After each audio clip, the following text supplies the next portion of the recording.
What's going on, Mr. RapNerd? I'm here today to talk about the Marvel Halloween special, Werewolf by Night, directed by Michael Giacchino, I think is how you pronounce his last name. If I butchered it, I'm sorry, but mad respect to my man. If you're familiar with that name, he is a composer. He's composed some of the biggest movies ever. I mean, just recently, The Batman, Spider-Man No Way Home, the Marvel logo that you hear when the music is playing, that's Michael as well. The Incredibles. I mean, his composer list is mad long, and he's definitely one of my favorites out there as a composer.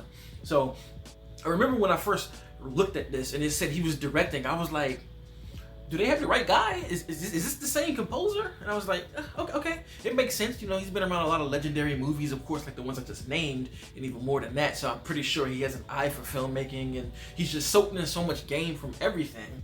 And based off of this, that is definitely the case, because this short or special or whatever you want to call it is fantastic. Oh my goodness. I just did a video with my favorite werewolf film, my top 10, right? This is hard. Like I can definitely say I really enjoyed this special Werewolf by Night, because it reminds me a lot of the Wolfman. And if you saw that list, I brought the list up for this purpose. That movie I think is number 10 or 9 on my list of favorite werewolf movies, and this one really reminded me of that movie a lot, just with a little bit of more supernatural powers and aspects to it. It being black and white, it just is a gorgeous spectacle to look at. Almost every frame is just dripped up with such style and flavor. Like, this doesn't even feel like a Marvel property. Like, if you were to play this for somebody and you just started the movie straight off, they wouldn't know it's Marvel, you know what I'm saying? And hell, even me, I'm not the biggest in the monster and supernatural side of Marvel, because, you know, Werewolf by Night kind of deals with Moon Knight, and he's in the kind of the world of like Moon Knight, Blade, even Doctor Strange. Like, he's in that, you know, that area with those guys, and I'm not super duper familiar with them. I know who they are, you know, I know the Midnight Suns, I know about all of that stuff, but I'm just not very knowledgeable.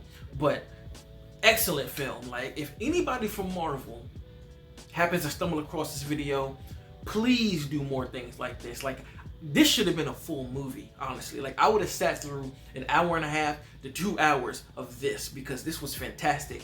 Like, since this big world of Marvel is so expansive and they built it out, get directors who have a vision and a creative style and just let them go loose, because this movie just went loose. Like, again, it doesn't even feel like a Marvel movie. It's pretty violent. It's more violent than what I expect from Marvel. I mean, you talking about blood splatter, you talking about axes cutting limbs off, swords going in heads. Like, it's all there. Like, it honestly gives me a little hope for Blade, because one of my biggest things with Blade was like, how are they gonna, you know, show these vampires and all this dark stuff, all of this brutality, if they want to keep it at a PG-13 level? But if they do it like this, oh, I'm in. I am definitely in, because again, this was a fun ride from start to finish.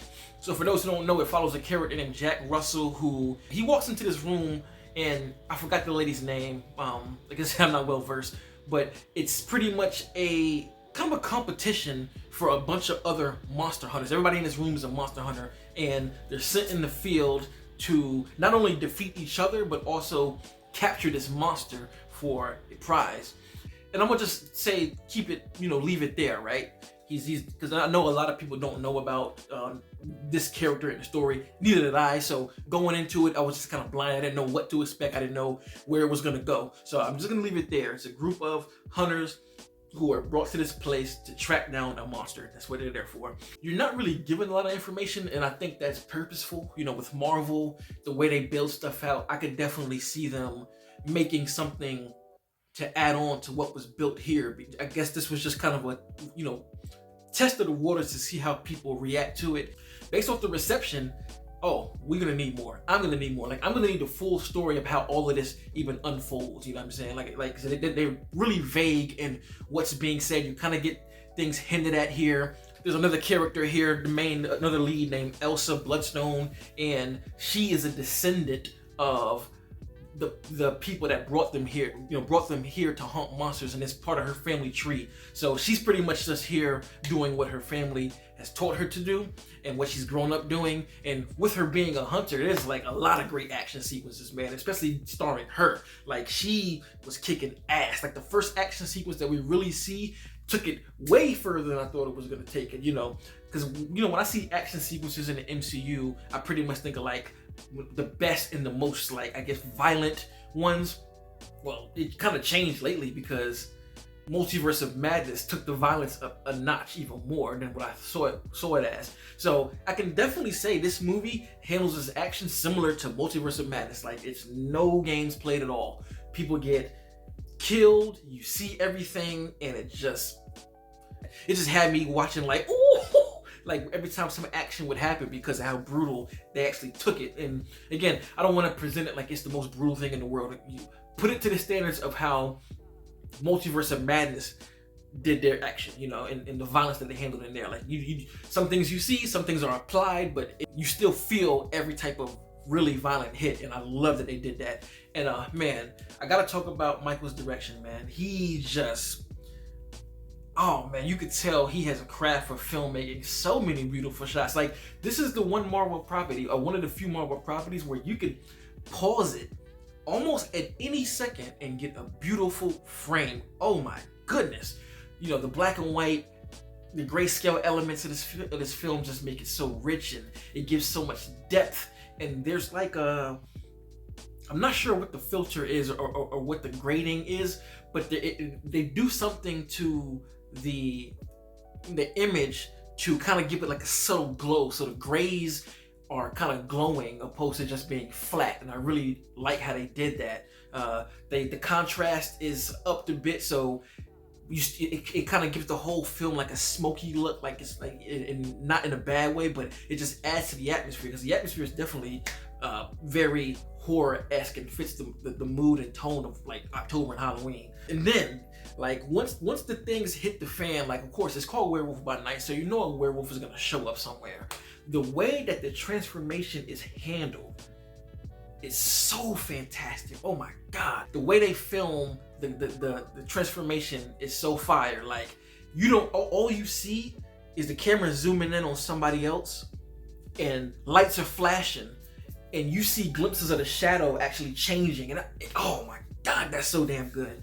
Like, I don't think have I seen it done that way? I'm pretty sure it's been done. Werewolf movies have been around forever, but just to see how it was handled, the shot just holding and slow zooming, no cutting, and you just see the changing in the background. That's something you do not see with a lot of Marvel movies. A lot of shots don't hold in Marvel films. No knock to any directors or whatever, but that's another thing about the cinematography that I liked about the film, is that shots hold for long enough for you to really feel the emphasis of the shot. Because that's always been one of my big knocks to a lot of the Marvel movies, is sometimes they don't let you sit in the shot enough. Like, you see it and then it cuts, but sometimes you just gotta like hold it for a few seconds to understand what you're seeing. And this one definitely does it. And after the transformation, and when the werewolf just goes ape, when you first see it, oh man, the camera pans back and then it just goes off. And then in the same sequence, this is all third act, when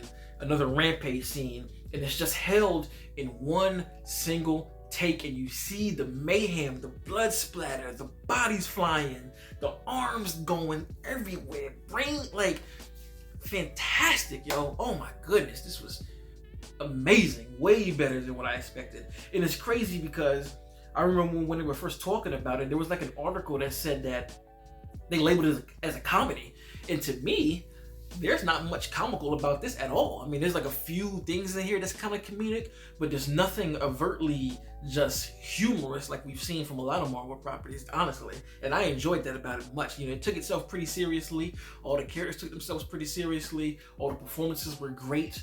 And like I said, Michael just came in, did his thing, and got the hell out. Like, I hope they give him more work, because this was off the chain, dog. And not to mention, he scored the movie as well. So I just feel like it's just a different combination when you have a composer directing and composing the film. Every piece of music just lands where it's supposed to land.